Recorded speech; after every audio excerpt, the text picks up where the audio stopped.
Hi guys, today we're reading Sleeping Beauty. It's a classic, you're gonna like it.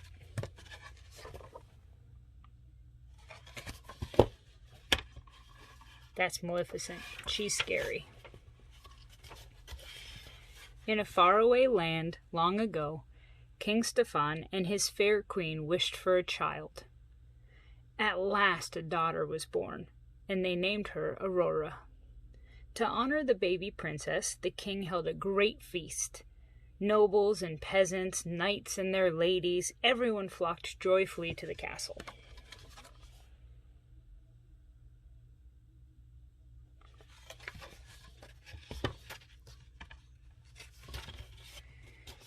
King Stefan welcomed his good friend King Hubert to the feast.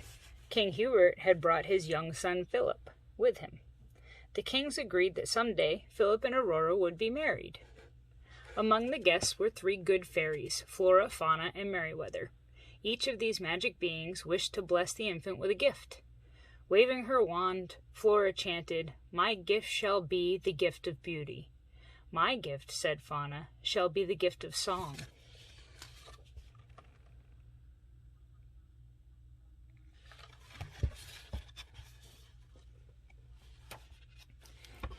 Merryweather's turn was next, but before she could speak, the castle doors flew open. Lightning flashed, thunder rumbled. A tiny flame appeared and grew quickly into the form of the evil fairy Maleficent. Her pet black raven was perched on her shoulder.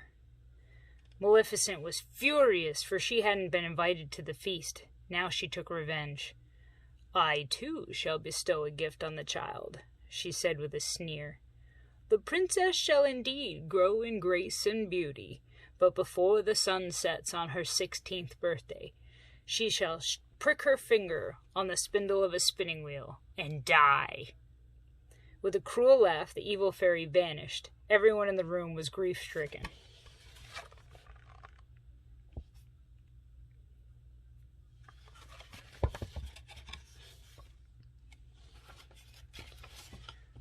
But Merryweather still had a gift to give, and she tried to undo Maleficent's curse.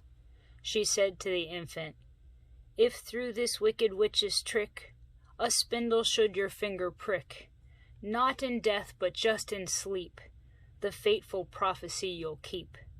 And from this slumber you shall wake, when true love's kiss the spell shall break."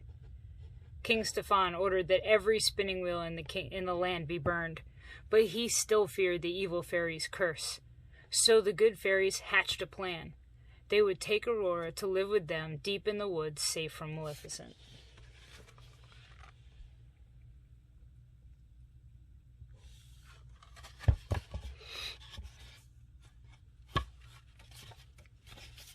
The king and queen agreed.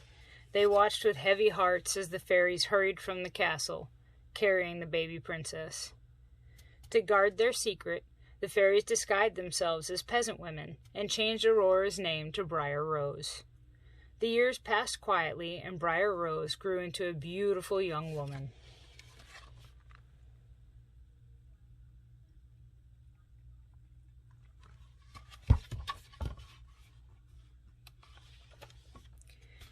At last the princess reached her 16th birthday. Planning a surprise, the fairies sent her out to pick berries. Fauna baked a cake for her, while Flora and Merryweather sewed her a new gown. In a mossy glen, Briar Rose danced and sang with her friends, the birds and animals. She told them of her beautiful dream about meeting a tall, handsome stranger and falling in love.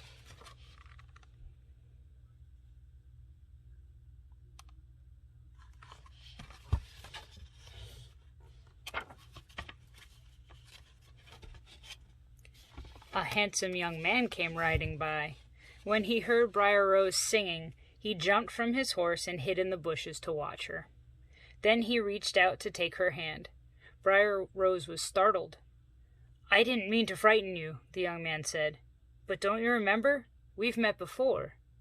They had met before, once upon a dream. Briar Rose felt very happy. She and her admirer gazed into each other's eyes. The young man didn't know she was Princess Aurora, and she didn't know. He was Prince Philip, to whom she had been promised in marriage many years before.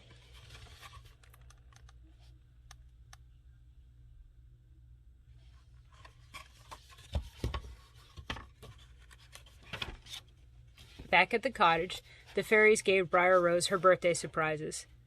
Then Briar Rose told them that she had fallen in love.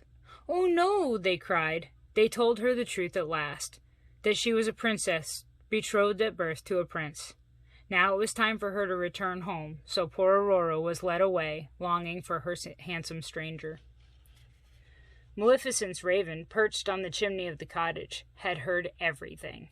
It flew off to warn Maleficent that the princess was finally returning to her rightful home.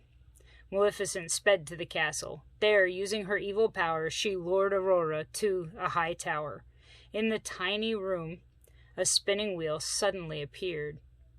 "Touch the spindle," hissed Maleficent. "Touch it, I say."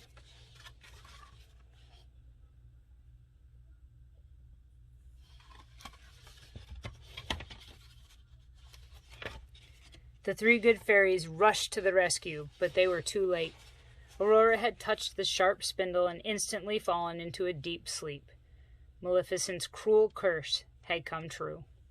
With a harsh laugh, the evil fairy vanished. The good fairies wept bitterly. "Poor King Stefan and the Queen," said Fauna. "They'll be heartbroken when they find out," said Merryweather. "They're not going to," said Flora. "We'll put them all to sleep until Briar Rose awakens." So the three fairies flew back and forth, casting a dreamlike spell over everyone in the castle.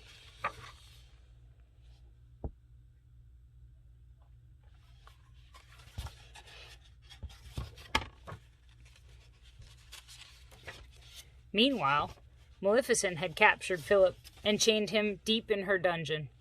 But the good fairies had other plans for him. Using their magic, they melted the chains. They armed the prince with the shield of virtue and the sword of truth.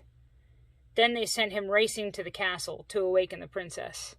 When the evil fairy saw Philip escaping, she hurled heavy boulders at him, but the brave prince rode on.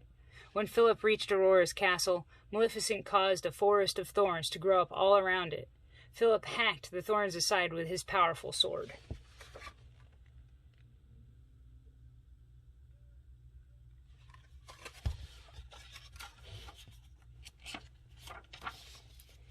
In a rage, the evil fairy soared to the top of the highest tower. There she changed into a monstrous dragon. "Now you shall deal with me, O prince!" she shrieked. Maleficent breathed a huge wave of flame. Philip ducked behind his strong shield. Thunder cracked. Flames roared around him. The prince fought bravely. Guided by the good fairies, he flung his sword straight as an arrow.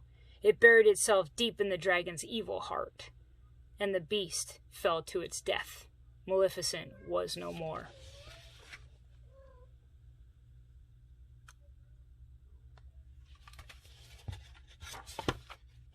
Philip raced to the tower where his love lay sleeping. He gently kissed her. Aurora's eyes slowly opened. Now everyone was awake. The king and queen were overjoyed to see their daughter again, and wedding plans were soon made. The good fairies were blissful too. It had all ended just the way it should. Happily ever after.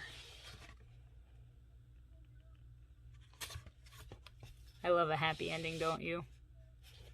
Bye, guys.